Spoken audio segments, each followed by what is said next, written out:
대학 내 소식뿐만 아니라 사회 전반에 걸친 다방면의 소식과 정보를 전해드릴 수 있는 시간입니다.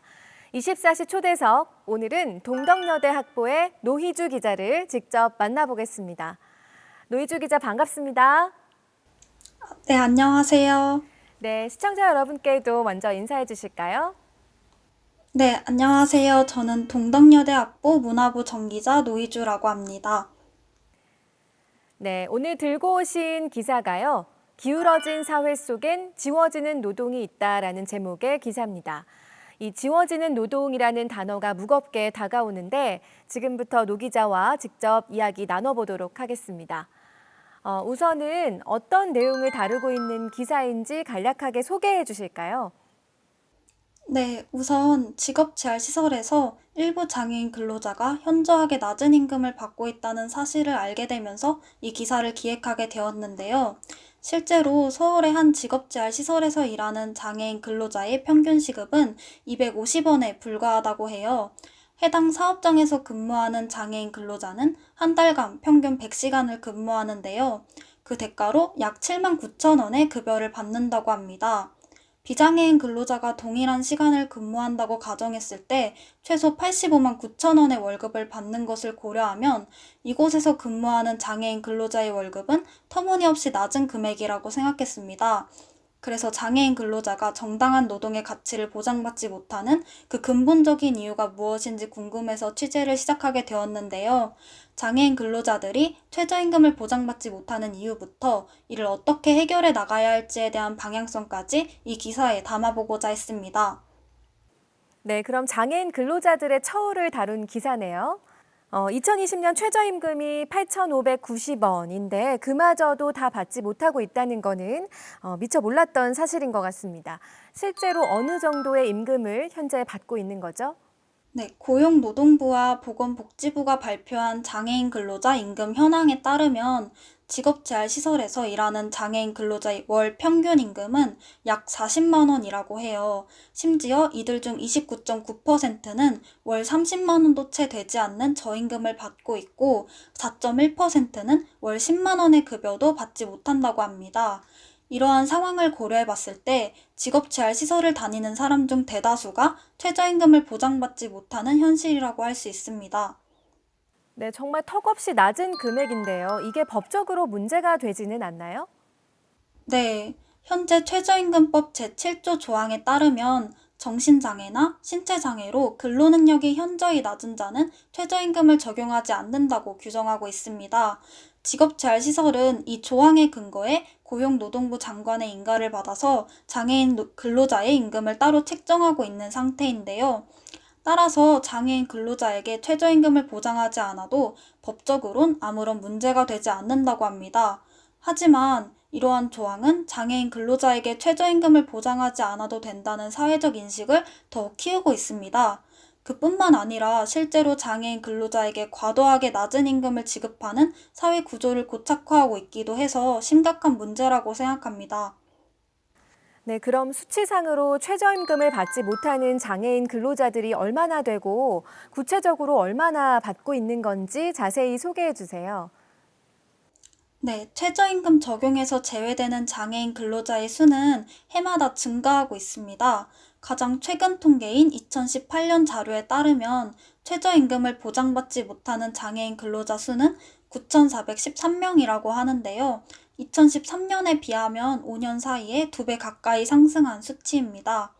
이러한 현실은 단순히 최저임금을 적용받지 못하는 문제뿐만 아니라 최저임금을 적용받는 근로자와의 임금 격차 또한 점점 벌어지고 있어서 더욱 문제가 되고 있는데요. 실제로 지난 2017년에는 최저임금을 적용받지 못하는 장애인 근로자의 평균 시급이 2,679원이었고 최저임금 대비로는 41.4%에 해당했습니다. 하지만 2018년에 최저임금을 적용받지 못하는 장애인 근로자의 평균 시급은 최저임금 대비 38.1%로 하락했고 2019년에는 최저임금 대비 36.6%로 하락했습니다. 이처럼 이들 사이의 임금 격차는 점점 커지고 있는 상황입니다. 해마다 최저임금은 오르고 있지만 여기서 장애인 근로자는 꾸준히 배제되어 왔기에 생겨난 결과라고 생각합니다. 네, 사실 우리나라에서 장애인들이 일자리를 얻는 곳조차 어려운 게 현실인데요. 장애인 고용 현황은 어떤가요? 네, 통계청에서 조사한 2020 통계로 보는 장애인의 삶 조사 결과에 따르면 작년 기준 장애인의 고용률은 34.9%에 불과하다고 합니다. 이건 전체 인구 고용률이 60.9%인 걸 고려하면 약 절반 정도에 해당하는데요. 그렇기 때문에 장애인 근로자에게는 비장애인 근로자보다 취업 문턱이 더욱 높다고 할 수 있습니다. 현재 사회에서 장애인 근로자가 취업하기 힘들기 때문에 최저임금을 보장받지 못한다고 하더라도 일을 쉽게 그만두지 못하는 경우도 많다고 합니다. 네, 그러면 장애의 종류나 정도에 대해서도 격차가 존재를 하는지 이 부분 짚어보려고 하는데요. 이 장애인 내에서도 격차가 존재하는 건가요?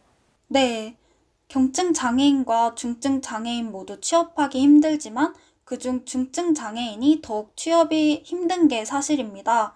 장애인 의무 고용 제도에 따라 공공기업은 33.4%, 그리고 민간기업은 3.1% 이상 장애인을 의무로 고용해야 하는데요. 이마저도 비장애인과 업무 능력이 크게 차이 나지 않는 경증 장애인이 대부분 차지하고 있습니다. 이 이유에는 중증 장애인을 향한 편견도 분명 존재하고 있지만 더 큰 이유는 대부분의 기업이 중증 장애인에게 적합한 업무 환경과 근로 조건을 갖추고 있지 않았기 때문이라고 생각해요.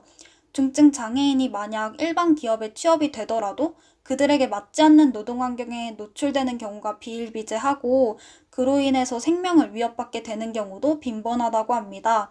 따라서 이 기사를 조사하면서 이 장애인 고용 제도도 해당 기업이 장애인 근로자에게 적합한 업무 환경을 갖추지 않는다면 큰 실효성이 없다고 느꼈습니다. 네, 일자리를 가지기가 더 어려운 중증 장애인의 경우에 상황이 어떤지 조금 더 이야기 나눠보려고 하는데요. 주로 어떤 곳에서 현재 일을 하고 계실까요? 네, 일반 기업에서 중증 장애인 근로자에게 적합한 근로 조건을 갖추지 못했기 때문에 중증 장애인 근로자분들은 직업재활시설에서 주로 근무를 하시게 되는데요. 실제로 2018년 기준 직업재활시설에서 근무하는 인원의 96%가 중증 장애인에 해당하고 그 인원수는 총 17,490명이라고 합니다. 이러한 점을 고려해 봤을 때 직업재활시설이 장애인 근로자에게 저임금을 지급할지라도 장애인 근로자에게는 중요한 일터로 기능하고 있다고 할 수 있습니다. 이 시설은 장애인복지법 시행규칙 제41조에 따라 장애인 근로자가 자신의 특성에 맞는 업무 환경에서 직업 훈련을 받고 근로할 수 있게 설립됐는데요. 사실상 현 사회에서는 직업재활시설만이 중증 장애인이 안전하게 보호받으며 경제활동을 할 수 있는 유일한 선택지라고 생각합니다. 네, 그럼 이분들이 선택할 수 있는 것은 직업 재활 시설밖에는 없다는 얘기인데요. 그곳에서는 장애인 근로자 고용에 따른 어려움은 없는 건지 궁금하네요. 네, 직업재활시설은 높은 수익 창출을 기대하기 힘든 게 가장 큰 어려움이라고 할 수 있는데요.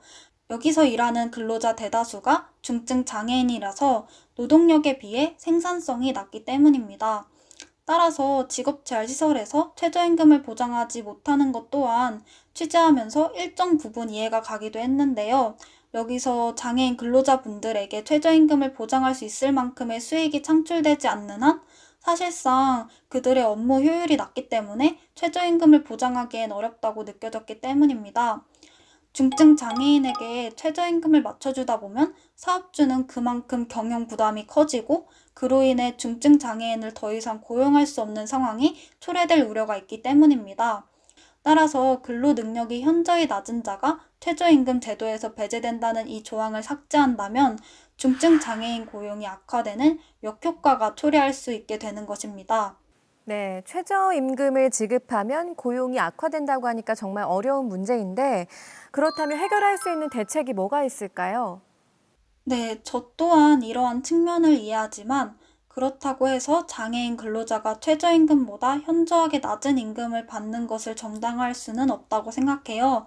이에 동국대 법과대학 조성의 교수님은 장애인 직업재활시설과 근로장애인에 대한 최저임금 배제 논문을 통해 최저임금 감액 적용 방법이라는 해결책을 제시하고 있습니다.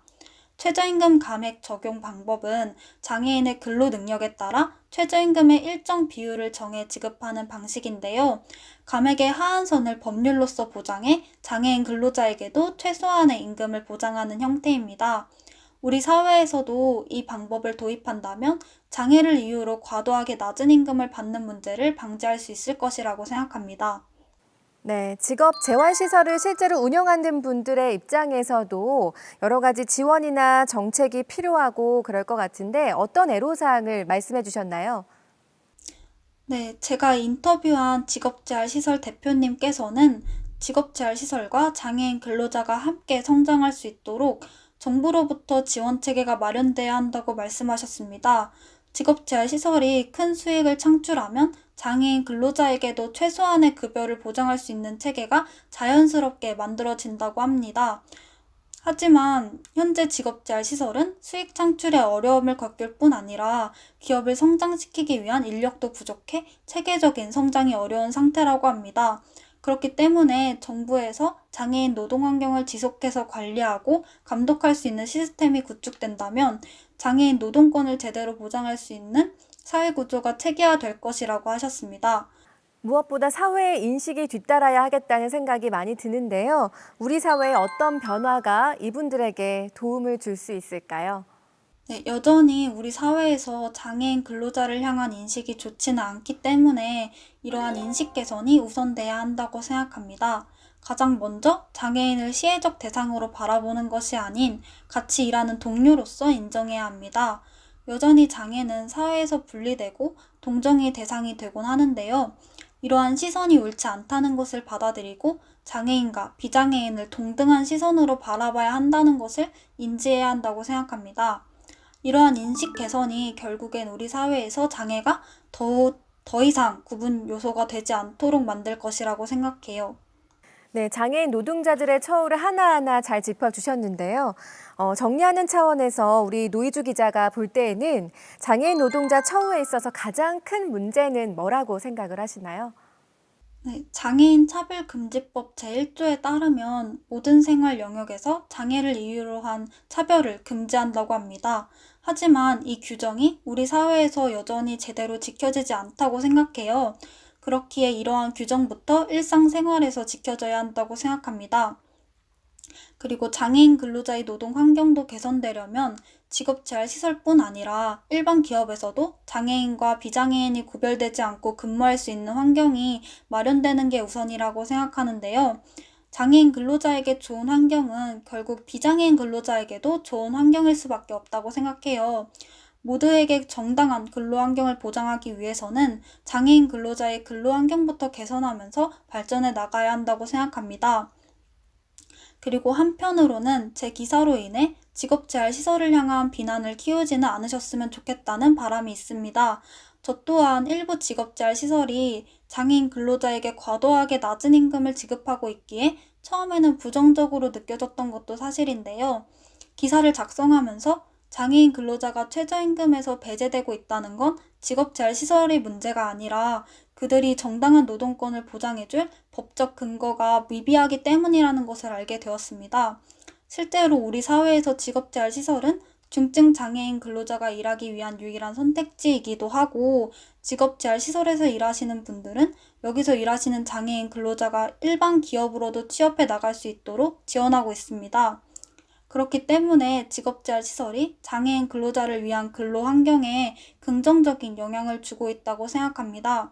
임금 문제는 직업재활시설만의 노력으로 해결될 것이 아니라 정부와 일반 기업, 더 나아가 모든 사람들의 인식이 개선되면서 점진적으로 해결해야 할 문제라고 느꼈습니다. 앞으로 이렇게 모두가 협력해서 장애인 근로자가 정당한 노동권을 보장받는 사회가 찾아왔으면 좋겠습니다. 네, 오늘 이렇게 직접 기사에 대해서 자세한 이야기 들려주셔서 너무 감사드리고요. 오늘 대학 24시 출연해 주셨는데 마지막으로 소감 여쭤볼게요. 네. 우선 한정적인 지면 안에 기사를 실다 보니까 기사만으로는 전달할 수 없었던 얘기가 있었던 것 같은데 그런 이야기를 이번 24시 초대석을 통해 전할 수 있어서 굉장히 뜻깊었던 것 같고요. 제 기사가 장애인 노동 환경에 실제로 큰 변화를 일으킬 수는 없을지어도 이 기사를 통해 장애인 근로자를 향한 인식이 바뀌시는 분들이 분명 있을 것이라고 생각해요. 이번 24시 초대석에 초대되면서 제 기사가 학교 밖으로도 널리 퍼질 수 있었던 것 같아서 큰 영광입니다. 감사합니다. 네, 의미 있는 아이템으로 오늘 찾아와 주셔서 진심으로 감사드리고요. 다음에도 이렇게 뜻깊은 시간 마련되기를 바라겠습니다. 오늘 말씀 여기서 정리하도록 할게요. 고맙습니다. 감사합니다. 네, 24시 초대석 여기서 마치도록 하겠습니다. 오늘은 동덕여대 노희주 기자와 함께했습니다.